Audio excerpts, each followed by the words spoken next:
నమస్తే. ఇన్నాళ్ళు నన్ను సపోర్ట్ చేస్తూ, ఎంకరేజ్ చేస్తూ మీ ప్రేమని నాకు అందిస్తున్న ప్రతి ఒక్కరికి కృతజ్ఞతలు. అలాగే ఈ వీడియో కూడా ఖచ్చితంగా మీకు ఉపయోగపడుతుంది. లైక్, షేర్ అండ్ సబ్స్క్రైబ్ చేసి మీ సపోర్ట్‌ని నాకు అందించండి. అలాగే ఈ వీడియో పట్ల మీకున్న అభిప్రాయాన్ని కామెంట్ సెక్షన్‌లో కామెంట్ చేసి తెలియజేయండి. ఇప్పుడు వీడియోని చూద్దాం. నమస్తే.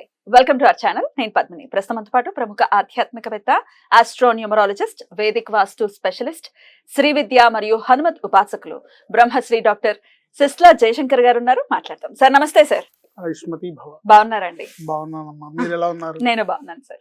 సార్, భార్యాభర్తల అనుబంధం అసలు వర్ణించలేము. ఆ భార్య, ఆ భర్త, ఆ జన్మకి వారిద్దరే అసలు అన్నట్టుగానే ఉండేది. ఆ వ్యవస్థ ఏర్పడటం కూడా అసలు అద్భుతం. అయితే ఈ మధ్య ఎలా మారిపోయిందో మనం అందరం చూస్తూనే ఉన్నాము. అయితే సౌమంగళిగా ఉండాలి అని ఏ స్త్రీ అయినా కోరుకుంటుంది, సౌమంగళిగానే వెళ్ళిపోవాలి అని కూడా కోరుకుంటుంది. కానీ భర్త మాత్రం భార్య లేకుండా బ్రతకలేడు. అది కూడా మనం ఒప్పుకోవాల్సిన విషయమే. మిథునం సినిమా ఎంత బ్యూటిఫుల్ గా పిక్చరైజ్ చేశారు అసలు. అందుకే ఆ సినిమా ఎప్పటికీ ఎవర్ గ్రీన్ గా ఉంటుంది. ఎందుకంటే ఆ భర్త ఉండలేరు, భార్య అంటే సర్వైవ్ అవ్వగలదు కానీ భర్త ఉండలేడు. కానీ కోరుకునేది మాత్రం తను భర్త 1000 ఏళ్ళు ఉండాలని అనుకుంటుంది, కానీ తను మాత్రం సౌమంగిలిగానే వెళ్ళాలి. ఆయన ఉండంగానే ఆయన చేతుల్లో వెళ్ళిపోవాలి, ఆయన ఆరోగ్యంగా ఉండాలి కోరుకోవాలని కోరుకుంటుంది. మన కుటుంబ వ్యవస్థ బలమైనది. భారతీయ వివాహ వ్యవస్థ, భారతీయ కుటుంబ వ్యవస్థ ఉన్న విశేషం ఇది. ఎంత అందం ఉంది ఇందులో, ఎంత అద్భుతమైనటువంటి వ్యవస్థలో పుట్టాము. అదృష్టం. అయితే ఈ సౌమంగళిగా పోవటం అన్నదానికి ఏమిటి, దాని వెనకాల ఉన్నటువంటి ఆంతర్యం ఏంటి అనేది ఒకసారి తెలుసుకోవాలనుకుంటున్నాను. అలాగే భర్త ఆయుష్ని ఎలా తెలుసుకోవచ్చు? జాతక చక్రం పరంగా చూసుకుంటే కనుక కుండ్లీ చెప్తుందా ఎలా ఉండబోతుంది ఆయన ఆయుష్ అనేది? ఒకవేళ మరి జాతక పరిశీలన చేసే మన పెళ్లిళ్ళు చేసామంటే ఆయన అర్ధాయుష్కులు పోయారు అని కూడా చెప్తూ ఉంటారు. మంది జాతకాలు పరిశీలన చేసుకుంటారు. కొంతమంది చూసుకోకుండా చేసుకుంటారు. మాకు జాతకాల పట్టింపు లేదనే వాళ్ళు ఉంటారు. అల్టిమేట్ గా ఏంటంటే బుద్ధి కర్మానుసారినే అన్నట్టుగా వీళ్ళకి ఏం జరగబోతుందో దానికి తగ్గ పరిస్థితులకు ఏర్పడ్డట్టే మాకు నమ్మకాలు లేవండి, మాకు నచ్చింది, వాళ్ళ కుటుంబ నేపథ్యం నచ్చింది, వాళ్ళ పరిస్థితి బాగుంది, వాళ్ళు మా అమ్మాయికి లోటు ఉండదు, ఇలాంటివి చూసుకున్నాం అంటారు. అసలు కష్టం ఒకవేళ వైధవ్యం ఉన్నదే పోతే ఏ స్త్రీ అయినా సరే సుమంగళిగానే జీవించాలని కోరుకుంటుంది, కానీ వైధవ్యాన్ని ఎదుర్కోవాలని, వైధవ్యాన్ని అనుభవించాలని ఏ స్త్రీ కోరుకోదు. అలాగే ఉండాలి. మరి ఆ సౌమంగళ్యత్వం ఉండాలి అని అంటే ఏం చేయాల్సి ఉంటుంది? అమ్మవారి పాదాలను ఆశ్రయించటమే. అమ్మ దయ ఉంటే అన్ని ఉన్నట్లే అని చెప్తారు పెద్దలు. సో అమ్మవారిని ఆశ్రయించడమే. జనరల్ గా ఈనాటి కాలమాన పరిస్థితులను బట్టి ఉద్యోగ రీత్యా కొంతమంది మన సాంప్రదాయమైన కుటుంబాల్లో ఉన్నవాళ్ళైనా సరే తెలిసి తెలియక, పాపం వాళ్ళకి తెలియకపోవచ్చు, మాటికి కంఠం నుంచి మంగళసూత్రాలను తప్పించడం, బొట్టు పెట్టుకునే కుంకుమ పెట్టుకునే స్థానంలో ఏవో టిక్లీలు చిన్న ఏవో స్టిక్కర్ తో కూడుకున్న పెట్టుకోకూడదా? ఏది పెట్టుకున్నా ముందు కుంకుమ అనేది ఏంటి, ఇక్కడ పాపిటి స్థానంలో కుంకుమ పెట్టుకుంటాము. అది ఎంతమంది పెడుతున్నారో చెప్పలేము, ఎక్కడో మీ బోటి వాళ్ళని చూస్తున్నామేమో ఏంటి. అలాగే నుదుటిన కుంకుమ ధరించాలి, చక్కగా ₹1/2 సైజులో ఉంటే ఎదుటి వాళ్ళకి ఒక గౌరవ భావన, అమ్మా నమస్కారం అండి అంటారు కదా. ఆ గౌరవ భావనే వేరు, ఇదే వేరు. ఎందుకంటే ఆజ్ఞాచక్రంలో కుంకుమ ధరించడం అనేది అనేక రకాల దోషాలని నివృత్తి చేస్తుంది, చక్కటి శుభాలని కలిగిస్తుంది, శుభ పరంపరలను వసంగుతుంది అనేది మన పెద్దవాళ్ళు చెప్తూ వస్తున్నమాట. సో దాన్ని పాటించాలి. ఇలాంటి చిన్న తెలిసి తెలియక చేసే తప్పుల్ని చేయకుండా మన పురాతన సాంప్రదాయాన్ని, మన అమ్మలు అమ్మమ్మలు వాళ్ళు ఏం చెప్పారో అవన్నీ పాటిస్తూ చక్కగా 10 కాలాలు కోరుకోవాలి. మా వారు చల్లగా ఉండాలి, నా పసుపు కుంకుమలు చల్లగా ఉండాలని కోరుకోవాలి. ఇప్పుడు పిల్లలకి మరి ఉన్న ఫైనాన్షియల్ ఇప్పుడు గతంలో అంటే పిల్లలకి ఫైనాన్షియల్ ఫ్రీడమ్ ఉండేది కాదు ఆడవాళ్ళకి. అంటే మా వారు లేకపోతే నా బతికేంటి అన్నట్టు ఉండేది. ఇప్పుడు అట్లా లేదే. అలా ఉండాలని కాదు, ఇండిపెండెంట్ అయిపోయాం కదా, అలా ఉండాల్సిన అవసరం లేదు కాదు. సో మనిషితో అవసరం ఖచ్చితంగా అవసరం. సో కనుక ఏమిటంటే దాని విలువ తెలుసుకోవాలి. ఎందుకంటే భార్యకి భర్త ఉండి ఆ పసుపు కుంకుమలు అవన్నీ ఉన్నప్పుడే, సౌమంగళిగా ఉన్నప్పుడే విలువ. అవి లేని వాళ్ళకి ఎట్లా ఉంటుందనేది అవి లేని వాళ్ళు అనుభవించే వాళ్ళకి వాడికే తెలుస్తుంది తెలుస్తుంది ఆ బాధ. ఆ బాధ. ఏ పేరెంటాలకి పిలవరు, ఏ ఫంక్షన్లకి పిలవరు, అన్నిట్లో చివరిలో కూర్చోబెడతారు. Very sad. ఇవన్నీ కుటుంబ వ్యవస్థలో ఉండే ఇవి. అంటే ఈ రోజుల్లో ఉండొచ్చు, ఉండకపోవచ్చు, కొంతమందికి తెలియచ్చు, తెలియకపోవచ్చు. ముఖ్యంగా సాంప్రదాయమైన కుటుంబాలు అందరికీ తెలుసు. అందుకని ఎవరైనా సరే ఈ సౌమంగళిత్వాన్ని ఖచ్చితంగా కోరుకుంటారు.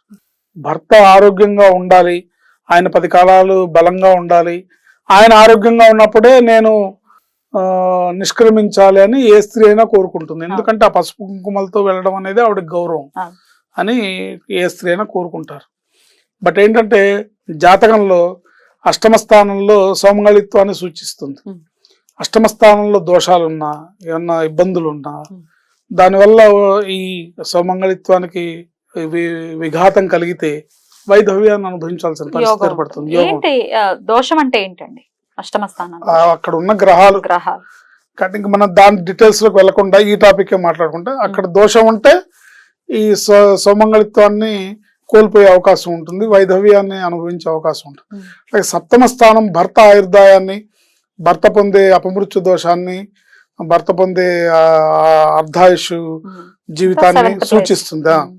సో అక్కడ దోషాలు ఉన్నా వాటిని కూడా మనం అమ్మవారిని ఆశ్రయిస్తే అవి నివారింపబడతాయి. ఎందుకంటే జాతక పరిహారాలు చేసుకుంటే ఉత్తమం. అది గ్రహస్థితి ప్రకారం, మీ జాతకం ప్రకారం జ్యోతిష్యం సూచించిన పరిహారాలను చేసుకోవడం అనేది ఉత్తమమైన మార్గం. ఎప్పుడు కూడా దాన్ని నెగ్లెక్ట్ చేయమని నేను చెప్పట్లా, కానీ అవి చేతకాని వాళ్ళు, అవి చేయించుకోలేని వాళ్ళు, మనకి మనం అమ్మవారిని ప్రార్థించుకోవడం అనేది ఆల్వేస్ మనకి పద్ధతి ఉంది, అమ్మవారు చెప్పింది. కాబట్టి అమ్మవారి అద్భుతమైన మంత్రం ఉంది లలితా సహస్రనామంలో, నామ మంత్రం అంటారు దీనికి ఉపదేశం ఏం అక్కర్లేదు.